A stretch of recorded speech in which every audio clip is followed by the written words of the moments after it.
Umukristo ni mwiza senga, umukristo ni mwiza ari umukozi. Erega roho nzima itura mu mubiri muzima. Niyo mpamvu umukristo agomba guharanira kugera ku bukungu n'iterambere rirambye, agatanga umusaruro mwiza ku Mana no mu isi.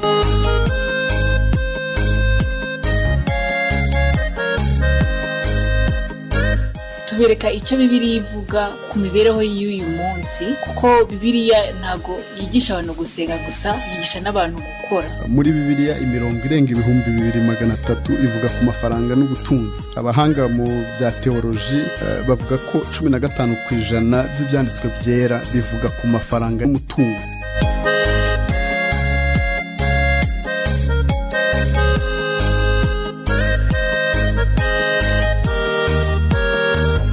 Urashaka kumenya uburyo wagira iterambere? Kurikira Live Radio 96 FM mu kiganiro Umukristo mu bukungu n'iterambere.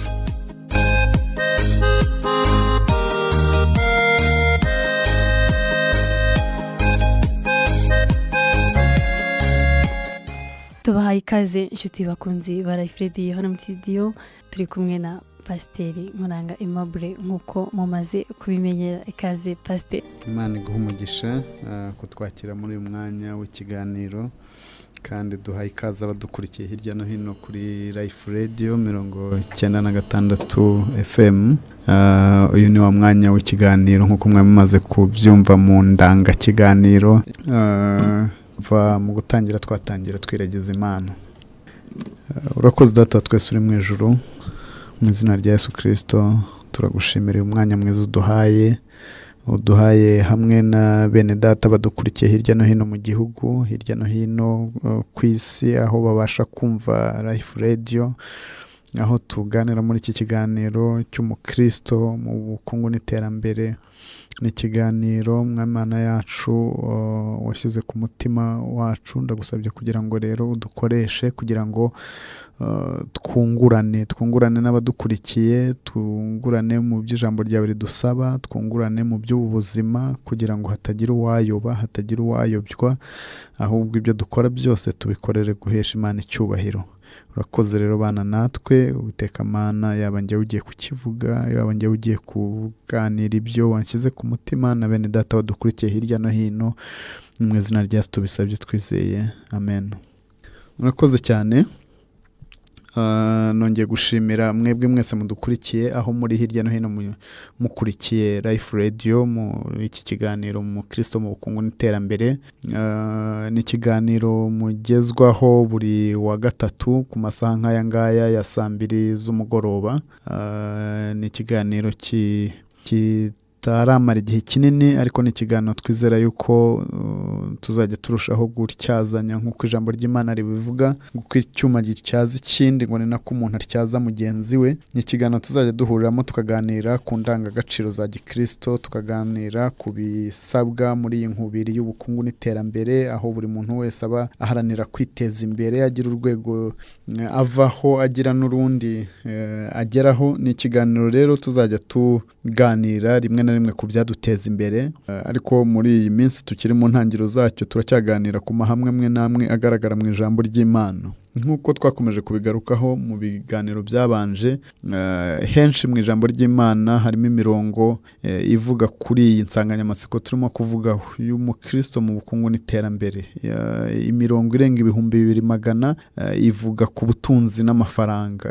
Ni imirongo myinshi kurusha ivuga ku kwizera, kurusha ivuga ku gusenga, kurusha ivuga, kubera ko Imana yari ibizi ko tuzamara ubuzima bwacu, tuzamara igihe kinini twibaza ku bijyanye n'amafaranga, twibaza ku duhangayika ibijyanye n'amafaranga, turwana n'ingaruka zituruka ku bijyanye n'ubutunzi n'amafaranga. Imana yari ibizi ko icyo kintu kizatwara igice kinini cy'ubuzima bwacu, ibyandikisha ku bwinshi mu ijambo ryayo. Ntago twabivimuzi ngo tubimareho mu gihe gitoya, tuzagenda tuvunguraho gake gakeya uko Imana izajya idushoboza, hanyuma namwe kandi tuzajya tugira umwanya wo guhana ibitekerezo. Uyu munsi rero nk'uko dusanzwe dutangira muri iki kiganiro, turasoma ijambo ry'Imana. Turarisoma mu rwandiko Paulo yandikiye mu rwandiko Pawulo yandikiye Timoteyo urwandiko rwa mbere turasoma mu bice byaho 6 ku murongo wa 10. Nyuma yaho kandi turasoma ubutumwa bwiza ko bwanditswe na Matayo, turagaruka ku ijambo yavuze ko umuntu adashobora gukorera Imana n'ubutunzi. Umuntu adashobora gukorera Imana n'ubutunzi niryo jambo turi bugarukeho nanone mu butumwa bwiza ko bwanditswe na Matayo ibice 6 umurongo wa 24. Matayo ibice 6 umurongo wa 24. Niyo mirongo yombi tugiye gusoma. Reka duhere ku rwandiko rwa mbere Pawulo yandikiye Timoteyo mu bice byaho 6 ku murongo waho wa 10. Hanyuma tuganire kuri ayo magambo. Urwandiko rwa mbere rwandikiwe Timoteyo ibice 6 umurongo wa 10. Handitse ijambo rivuga ngo kuko gukunda impiya ari umuzi w'ibibi byose. Hariho abantu bamwe bazirarikiye barayoba bava mu byo kwizera bihandisha imibabaro myinshi. Kuko gukunda impiya ari umuzi w'ibibi byose. Hariho abantu bamwe bazirarikiye barayoba bava mu byo kwizera bihandisha imibabaro myinshi. Reka dusome no mu butumwa bwiza ko bwanditswe na Matayo, aho nari maze kuvuga. Ubutumwa bwiza ko bwanditswe na Matayo ibice byaho 6 ku murongo wa 24. Matayo 6 umurongo wa 24. Hari ijambo rivuga ngo nta ukeza abami babiri, kuko yakwanga umwe agakunda undi, cyangwa yaguma kuri umwe agasuzugura undi. Ntimubasha gukorera Imana n'ubutunzi. Iryo ni ijambo Yesu yavuze arimo abwira abantu. Reka tugaruke rero mu kiganiro. Ibyo tuganiraho mu minota itari myinshi, nkuko nabivugaga, ibyo tuganiraho mu minota itari myinshi ni biragaruka kuri iyi mirongo ibiri dusomye muri Timoteyo wa mbere ibice 6 ku murongo wa 10 no muri Matayo ibice 6 umurongo wa 24. N'ayo magambo turi bugarukeho. Reka twinjire mu kiganiro nyirizina. Ndakinjiramo nongera gushimira abadukurikiye kuwa gatatu ushize nkuko natangiye mbivuga. Ubushize twaganiriye ku ijambo riboneka mu Migani ibice 13 umurongo wa 11. Twavuze uburyo nta mvune nta nyungu. Iryo ni rimwe mu mahame yo kwiteza imbere ashingiye ku ijambo ry'Imana. Umurimo ni wo soko y'umugisha wawe. Wowe udukurikiye, nagira ngo nkwibutse yuko umurimo ari wo soko y'umugisha wawe. Ntabwo ari imfashanyo izava ku muntu runaka, ntabwo ari imfashanyo izava ku mubyeyi, izava ku muvandimwe, izava ku nshuti, izava ku muntu runaka. Bibiliya iranavuga ngo uwiringira umwana w'umuntu avumwe. Umuntu uwo ari we wese kumwiringira ukamushyiraho ibyiringiro byawe, akaba ariho utega iterambere ryawe, akaba ariho utega amaramuko ku mwana w'umuntu, ugahanga amaso umwana w'umuntu inshuro zitangana n'izo yahanga Imana. Ijambo ry'Imana riravuga ngo burimo wikurura umuvumo, kuko nyine riravuga ngo wavumwe uwiringira umwana w'umuntu. Ntabwo ariho nshaka gutinda, nari ndimo mbivugira kuri ibi twaganireho ubushize bivuga ngo nta mvune nta nyungu. Umurimo ni wo soko y'umugisha. Ni ijambo twaganireho riri mu Migani 13 umurongo wa 11. Nagira ngo twibukiranye tubone gukomerezaho. Ubushize kandi twanavuze uburyo ubutunzi bw'amahugu buzagabanuka. Hari umuntu ureba agasanga iryo hame nari mvuze hejuru ry'uko umurimo ari wo wavamo ubutunzi, ari wo wavamo iterambere, ari wo wafasha umuntu kuva ku rwego rumwe agera ku rundi. Umuntu akabona birafata umwanya munini, hanyuma wagahitamo guciye ubusamo. Iyo ubusama kenshi ntago ibikeye. Niyo mpamvu Bibiliya ivuga ngo ubutunzi bw'amahugu buzagabanuka. Twagerageje kubisobanura twifashisha urugero rw'inkuru za Naboti na Yezebeli na Ahabu. Ni inkuru ziboneka mu gitabo cy'abami ba mbere bice 21. Ntago ndimo nzisubiramo, ntago nshaka kuzigarukaho kuko siyo topic y'uyu munsi, turimo kwibukiranya gusa. Ahandi kandi twanavuze uburyo butandukanye abantu binjizamo amafaranga. Ahandi twavuze ngo umurimo ni wo soko y'umugisha wawe. Twavuze uburyo butandukanye abantu binjizamo umutungo, burimo gukora ugahembwa, ugakorera ibihembo, burimo kwikoresha, uburyo burimo kugira ikigo cy'ubucuruzi cyangwa gukora business cyangwa se gukora ishoramari. Tumaze gusoma rero ijambo ryo Pawulo yandikiye Timoteyo, niryo nshaka ko tugira ngo tugarukeho. Dusoma n'irindi ryavuzwe na Yesu ubwe mu butumwa bwiza ko bwanditswe na Matayo. Iryo Pawulo yandikiye Timoteyo yaravuze ngo kuko gukunda impiya ari umuzi w'ibibi byose. Nkuko twasomye mu kanya. gukunda impiya. Impiya ni ijambo ritagikoreshwa wenda cyane, ariko ryagumye mu byanditswe kubera ko igihe Bibiliya yahindurwaga mu Kinyarwanda ryakoreshwaga muri icyo gihe. Impiya ni ijambo rivuza amafaranga.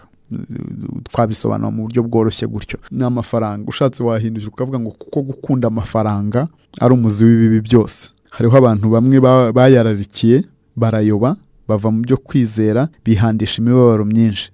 Ahandi Yesu nawe twasomye muri Matayo yaravugaga abwira abantu ngo ntawe ukeza abami babiri, kuko yakwanga umwe agakunda undi, cyangwa yaguma kuri umwe agasuzugura undi. Abwira abantu ati ntimubasha gukorera Imana n'ubutunzi. Iyo urebye uburyo ibyavuzwe ubona Yesu asa naho abivuga bitsindagira, abwira abantu yuko gukorera Imana n'ubutunzi ari ibintu bigoye ku mwana w'umuntu, ari ibintu bikomeye. Tukiri kuri iki rero nagira ngo mbanze sobanure ko amafaranga atari mabi cyangwa atari meza muri rusange. Amafaranga ari netre, amafaranga ari hagati. Amafaranga ntaho abogamiye. Amafaranga si mabi, amafaranga nta nubwo ari meza. Iyo ufashe icyaha uravuga uti iki ni kibi ukagikarasa mu bibi. Ufashe ikintu cy'umugisha uravuga uti iki ni cyiza ukagikarasa mu byiza. Ariko amafaranga ntago agira uruhande ushobora kugira, ntago agira aho abogamiye. Ndagerageza kubisobanura, wenda nkibivuga gutya bishobora kuba bidasobanutse, umuntu adahise yumve icyo nshaka kuvuga. Amafaranga iyo ari mu ntoki z'umuntu mwiza akora ibintu byiza. Amafaranga mu nsengero turayakoresha, tukagura ibyuma birangurura amajwi kugira ngo ubutumwa bugere ku bantu benshi, kugira ngo installation za studio nk'iyi ngiyi ya radio n'ibindi byose bikenerwa kugira ngo ikore isakaza amajwi yageze hirya no hino, aho abantu bari, mu modoka, mu ngo, mu mabiro, aho bari hatandukanye, mu nzira, umuntu abasha kugenda yumva ibirimo bivugirwa ahangaha. Biba byarakozwe mu buryo n'amafaranga bikora, kuko n'amafaranga agura ibyo byose bikenewe. Amafaranga mu ntoki z'umuntu mwiza aba meza, ariko amafaranga mu ntoki z'umuntu mubi aba mabi, akora ibibi. Amafaranga agura intwari ikica, amafaranga agura uburozi bukica, amafaranga ashobora gufasha umujura agakora ubujura bwo ku rwego rwo hejuru. Amafaranga mu ntoki z'umuntu mubi aba mabi, mu ntoki z'umuntu mwiza akaba mwiza. Ndashaka rero natekereje kubanza kubisobanuraho gutyo, kubera ko ijambo twasomye hari igihe abantu bajya baryitiranya. Icyo Pawulo yandikiye Timoteyo cyangwa icyo Yesu yavuze muri iki cyanditswe twasomye. Pawulo yandikira Timoteyo yaravuze ngo gukunda impiya ni umuzi w'ibibi byose. Gukunda amafaranga bitandukanye n'amafaranga. Amafaranga ubwayo nta ruhande abogamiyemo, aho uzayashyira niba ari hazima azagira. Ariko kuyakunda, ukayarerikira, ukumva uyahaye umutima wawe wose, icyo ni icyiyumviro. Icyo cyiyumviro ubwacyo cyangwa iyo ngeso yo gukunda amafaranga, yo gukunda impiya, icyo cyiyumviro cyo gukunda ukumvura yararikiye, ukumvura yakunze, wayabona aho ari, wayabona mu isakoshi y'undi muntu mugenzi wawe atari ayawe, ukabira ibyuya, ukabura amahoro, mpaka ugeze igihe ubashije kuyakuramo ukayatwara. Wayabona kuri konte y'ibyo ushinzwe gucunga, bikakubuza amahoro mpaka uyatwaye mu buryo utabyemerewe. Icyo nicyo muzi w'ibibi byose. Gukunda impiya ni umuzi w'ibibi byose. Nashaka gusobanura nahereye kuri icyo cyo kuvuga ko amafaranga ubwayo atari mabi, atari na meza, ahubwo biterwa n'intoki zayo z'uyafashe, biterwa n'umutwe n'imitekerereze n'ibyiyumviro by'uwo abereye mu ntoki. Amafaranga aha imbaraga icyo umuntu asanzwe ari cyo. Niba usanzwe uri umuntu mwiza, uri umukene, Imana ikagucira inzira, amafaranga akakugeraho, ushobora kuzakora ibintu byiza byinshi nk'umuntu wari usanzwe uri mwiza, noneho ukaba ubonye ubushobozi buturutse ku mafaranga. Ushobora kuzakora ibintu byiza byinshi, ashobora kuzagufasha gukora ibintu byiza byinshi. Ariko nanone niba wari usanzwe uri umuntu mubi mu mutima, amafaranga ashobora kuzagufasha gukora ibibi byinshi bitewe na bwa bubi wisanganiwe. Nicyo navugaga ko amafaranga aha imbaraga icyo usanzwe uri cyo imbere. Yesu rero aravuga ngo ntimubasha gukorera Imana ngo mukorere n'amafaranga.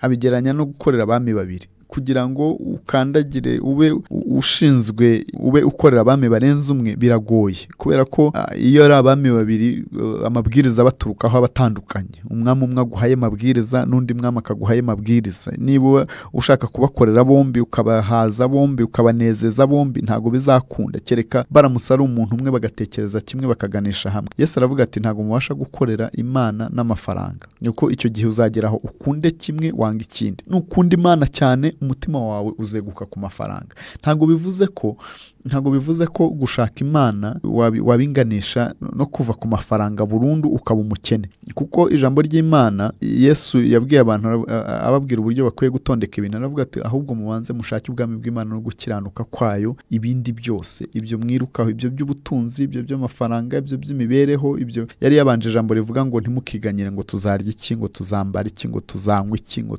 ahubwo aravuga ati ahubwo mubanze mushake ubwami bw'Imana no gukiranuka, mubanze mushyire imbere inyungu z'Imana, murebe ngo ibyo bindi byose biraza ari nka bonus, biraza ari inyongezo bije bigukurikiye. Aho rero niho Yesu avuga ati nukunda Imana umutima wawe uzeguka ku mafaranga, ariko ntibivuze ko Imana itazigera iguha umugisha ujyanye n'ubutunzi, ahubwo ibyo bindi ukenera by'ubutunzi bizaza bikurikiye bize nk'inyongezo yo gushaka ubwami bw'Imana. Imana ibaho umugisha. Ndacyarimo kugerageza gusobanura iri jambo Pawulo yandikiye Timoteyo, avuga ati kuko gukunda impiya ari umuzi w'ibibi byose. Iyo ikintu ukunze burya urakitangira ukagiha umwanya, ukagiha imbaraga zawe zose, ukagiha umutima wawe wose, ukagiha ubwenge bwawe bwose. Ubutunzi buboneye nk'uko twabiganiye mu kiganiro cy'ubushize buravuna, busaba kubushyiramo imbaraga kubushaka, busaba gukora nta mvune nta nyungu. Twarabisomye ubushize dusoma ririya jambo ryo mu migani rivuga ngo urundarunda ibintu avunika ngo uwo nguwo azunguka. Akenshi abantu bashaka guca inzira y'ubusamo, kandi inzira y'ubusamo irimo umubi, irimo imitego myinshi y'umubi, bisanga baguye mu mitego y'umubi. Yesu yaravuze turi kuri iki ngiki, aravuga ngo umuntu abafarisayo bari bamubajije, abigisha amategeko bari bamubajije bati ubundi tubwire itegeko riruta ayandi ni irihe? Aravuga ati itegeko riruta ayandi ni ugukunda Uwiteka n'umutima wawe wose n'ubwenge bwawe bwose n'imbaraga zawe, irindi rikurikireho ibyo ni ugukunda mugenzi wawe nk'uko wikunda ubwawe. Muri Mariko 12 kuva ku murongo wa 28 nuko nguko havuga. Mu yandi magambo, iyo wakunze Imana n'umutima wawe wose, ugakunda mugenzi wawe n'umutima wawe wose, ntago ushobora kugira rwa rukundo rw'amafaranga, rw'irari ry'amafaranga riganisha ku gukora ikibi, rimwe na rimwe ricisha umuntu mu nzira y'ubusamo irimo imitego y'umwanzi. Ntago rizagira umwanya mu mutima wawe, kubera ko uzaba wakundishije Uwiteka umutima wawe wose. Yesu aravuga ngo ntimubasha gukorera abami babiri, Imana n'ubutunzi. Ushobora nuguma kuri kimwe kizakuvana ku umutima wawe. Nuwuha amafaranga ukavuga uti aho nzaribona nzaritwara, aho nzaribona nzarikurikirana, aho nzaribona igihe rizampamagarira ifaranga nzaryitaba, icyo gihe Imana uyiburira umwanya. Yesu yabigarutseho, Pawulo abigarukaho, bivuze ko dukwiye kubitekerezaho. Pawulo avuga ngo ni umuzi w'ibibi byose. Iyo uramutse ukurikiye ukagenzura nawe, ushobora gusanga gukunda impiya ari umuzi w'ibibi byose. Mfite ingero zitandukanye zaho ababyeyi bamwe bagize ababyeyi bakabaye bafite inshingano zo kurera imfubyi zimwe bagiye basigarana z'abavandimwe babo, bisanga baziriye barimo barya imitungo yazo, barimo barya kubera kwa gukunda impiya. Bya byiyumviro byo gukunda impiya umuntu akumva yagira bikamurenza. Ubundi mu Kinyarwanda baravuga ngo imfura ngo iyo upfuye irakurerera, ngo iyo igutanze iyo mwumvikanye ikintu igihagararaho, iyo igutanze ahantu irahaborera. Murabizi uko bajya bavuga iyo imvugo, ntago ariyo nshaka kugira, nubwo naba ntayivuze mu kiboneza mvugo cyiza, ariko nashaka kuvuga agace k'iyo mvugo kavuga ngo niyo upfuye imfura nzima, umuntu w'imfura, umuntu ufite ubupfura mu mutima we, ngo niyo upfuye umuntu w'inshuti ufite ubupfura mu mutima we, niyo upfuye arakurerera. Ariko hari ababyeyi basigarana imfubyi gutyo, umutima wo gukunda impiya ugatuma bazirya. Gukunda impiya bituma umuyobozi wari ushinzwe ibintu runaka, umuntu bakamuha nk'amafaranga yo ashinzwe gukora umuhanda, akanusuraho, bikazarangira umuhanda utarangiye kubera ko yabanje kwibanza kugira ngo ajye gukemura ibyo yitibye bituruka mu ngengo y'imari itarigenewe, ibye yarigenewe ibya rubanda, ibya rusange. Gukunda impiya bituma abantu bamwe na bamwe bajya gusenga ibigirwamana. umuntu akajya ku bapfumu, umuntu akajya gukora ibidakorwa, abantu bagatanga ibitambo by'amaraso, rimwe na rimwe bakica n'abantu barimo baramya ibigirwamana kubera wa mutima wo gukunda impiya. Gukunda impiya bituma n'abantu bagambanirana bakicana. Gukunda impiya bituma abantu biba. Gukunda impiya bituma abantu basambana, atari no kuvuga ngo ni irari ryaturutse ku rukundo, ahubwo umuntu agasambana ku nyungu kubera gukunda impiya. Gukunda impiya bisenya ingo. Gukunda impiya bituma habaho ingo zitanashingiye ku rukundo, kuzishinga gushyingiranwa, umuntu agatekereza akabipanga, akabibara ku mibare, akavuga ati uriya musore nzamushaka kubera biriya bintu atunze, akavuga ati uriya mukobwa nzamushaka kubera biriya bintu atunze, uriya mukobwa nzamushaka kubera uriya muryango aturukamo. Kumushaka no kwiteganyiriza kubera ko nzaba mpise mbona ngira access, nzaba mpise ngira uruhare kuri iriya mitungo y'iwabo n'ibindi. Gukunda impiya bikoresha abantu amakosa menshi. Ubundi nk'icyemezo cyo gushakana cyakabaye gishingiye ku rukundo, ariko uzabibona aho abantu babishingira ku mibare. Gukunda impiya byagize benshi abapfakazi. Gukunda impiya byagize benshi imfubyi. Ndashaka n'abasezeranyije ko ntari butware umwanya munini. Nashaka kuvuga kuri aya magambo tusomye, aho Pawulo yandikiye Timoteyo aravuga ati kuko gukunda impiya ari umuzi w'ibibi byose. Ibibi byose bituruka, ubikurikiranye neza ushobora gusanga bikomoka, bikururwa, bishingiye ku gukunda impiya. Aramwandikira avuga ngo hariho bamwe bazirarikiye, barazirarikira, bumva barazishaka, bumva ngo birabayobya, bava mu byo kwizera, bihandisha imibabaro myinshi. Ibyo byabayeho kera mu gihe Bibiliya yandikwaga, kera muri iyo myaka na mbere yaho. Na Yesu aravuga ati ntawe ukeza abami babiri. Wihaye ukitanga mu ruhande rwo gushaka amafaranga, cyangwa ukitanga mu ruhande rwo gushaka Imana, kubijyana na byombi ntago bikunda. Kereka kubaha Imana, ugakora ibyemewe bigendanye n'ijambo ry'Imana. Imana idusezeranya ko nituyishaka ubwami bwayo n'ibindi byose dushaka, birimo no gutera imbere, birimo no kunguka, birimo no kwagurirwa imbago, birimo no kugira ubutunzi, birimo guhabwa umugisha w'uburyo butandukanye, w'uburinzi, w'ubuzima bwiza, w'ubugingo buhoraho. Nidushaka ubwami bw'Imana no gukiranuka, ibindi byose birimo n'ibingibi bifatika by'ahangaha ku isi tuzabyongererwa. Nari nshatse kuba nsoreje aho ngaho, hanyuma tugatanga umwanya w'ibitekerezo, n'uwaba yumva hari aho atagize akabaza ikibazo, hanyuma tugahera aho ngaho dukomeza ikiganiro. Imana ibahe umugisha.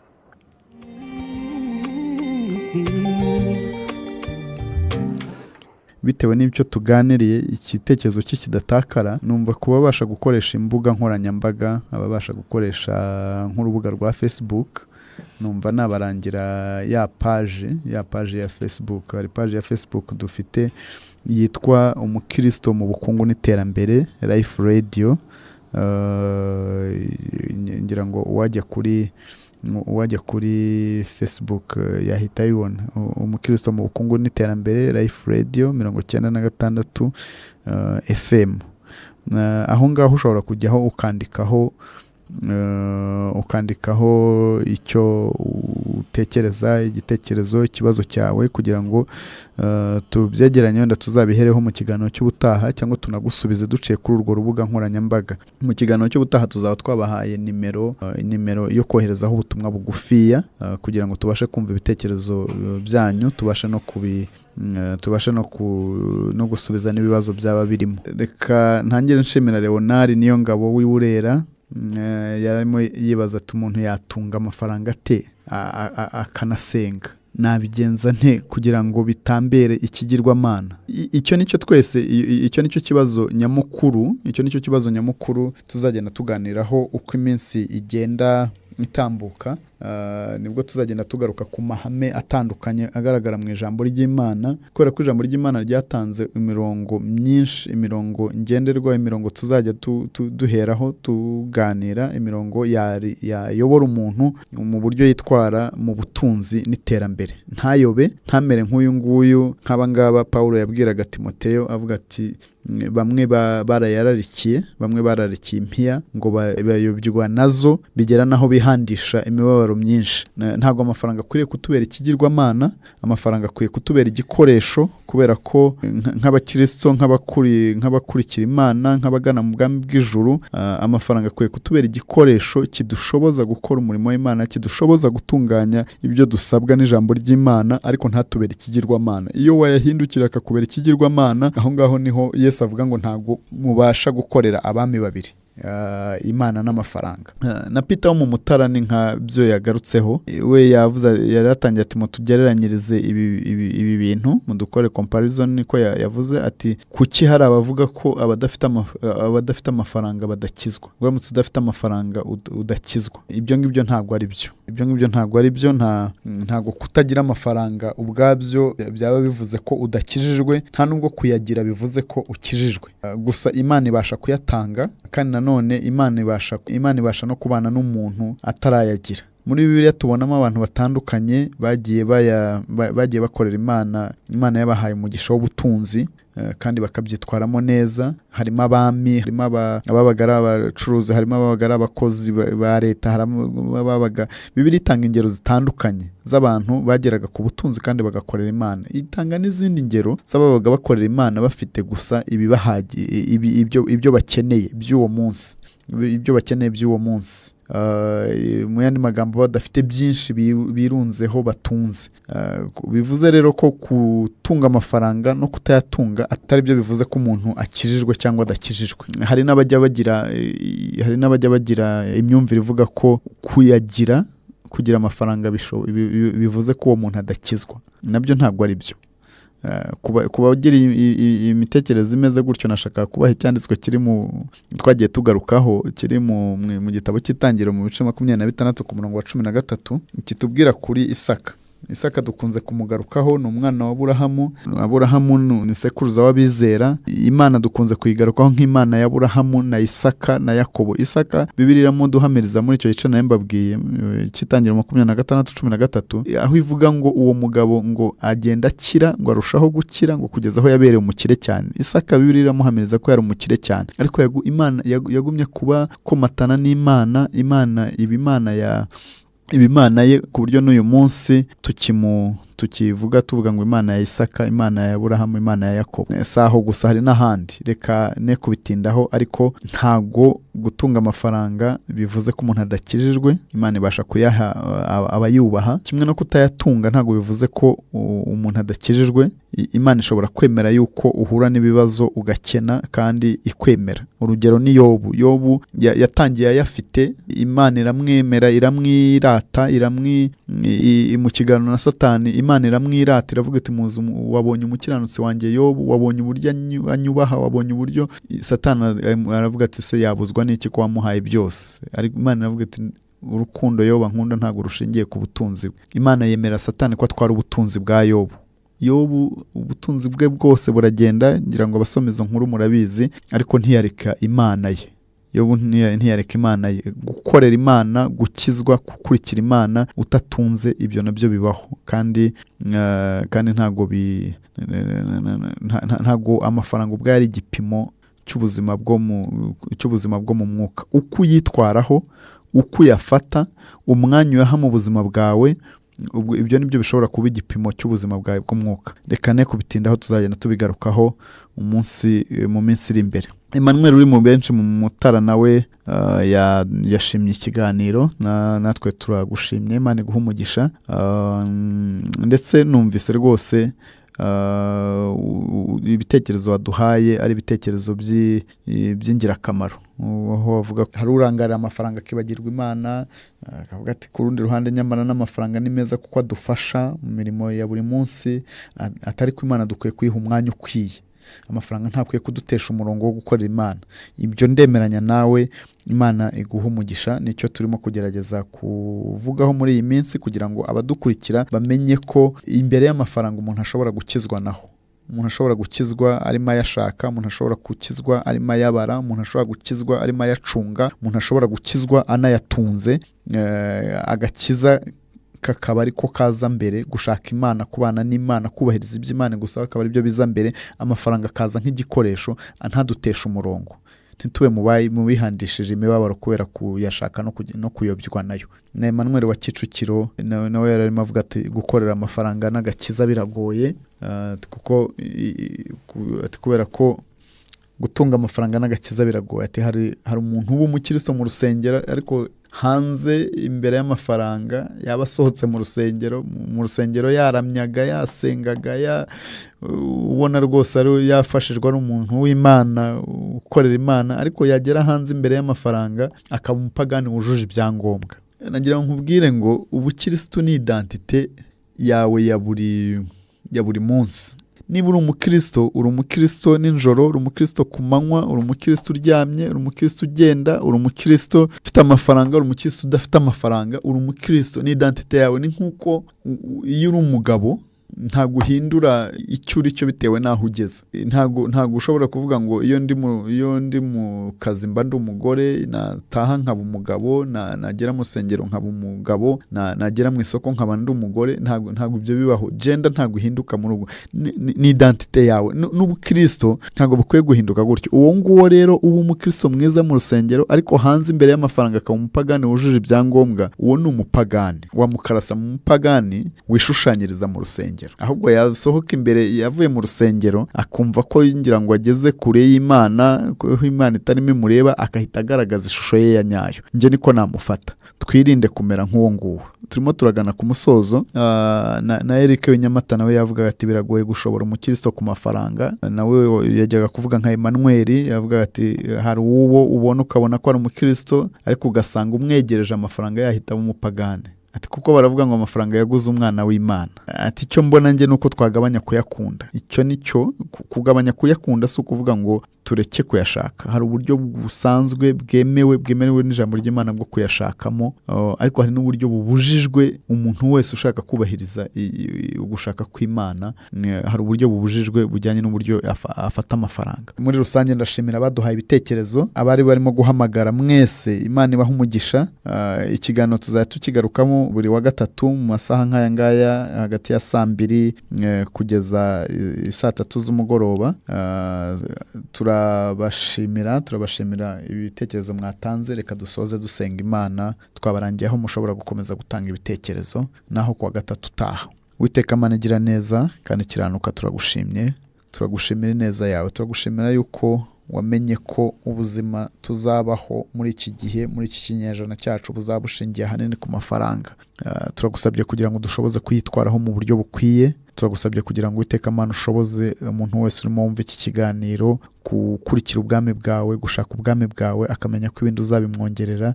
Ushoboze buri muntu wese kumenya uburyo akwiye umwanya akwiye guha amafaranga mu buzima bwe n'umwanya akwiye kuguha, ku buryo bitahinduka abami babiri bahanganye, ahubwo Uwiteka Imana amafaranga abe igikoresho, wowe ukomeze kuba umwami w'ubuzima bwacu. Ni mu izina rya Yesu Kristo tubisabye twizeye, amen.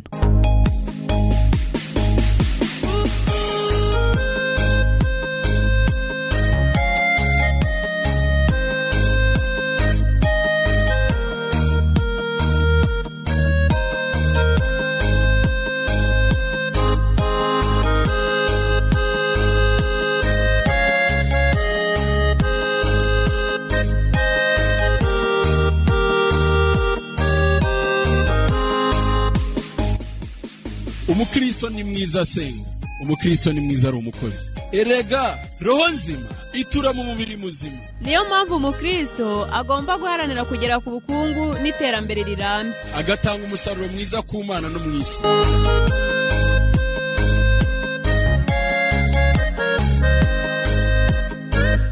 tubereka icyo Bibiliya ivuga ku mibereho y'uyu munsi, kuko Bibiliya ntago yigisha abantu gusenga gusa, yigisha n'abantu gukora. Muri Bibiliya imirongo irenga 2300 ivuga ku mafaranga n'ubutunzi. Abahanga mu bya teoloji bavuga ko 15% by'ibyanditswe byera bivuga ku mafaranga n'umutungo.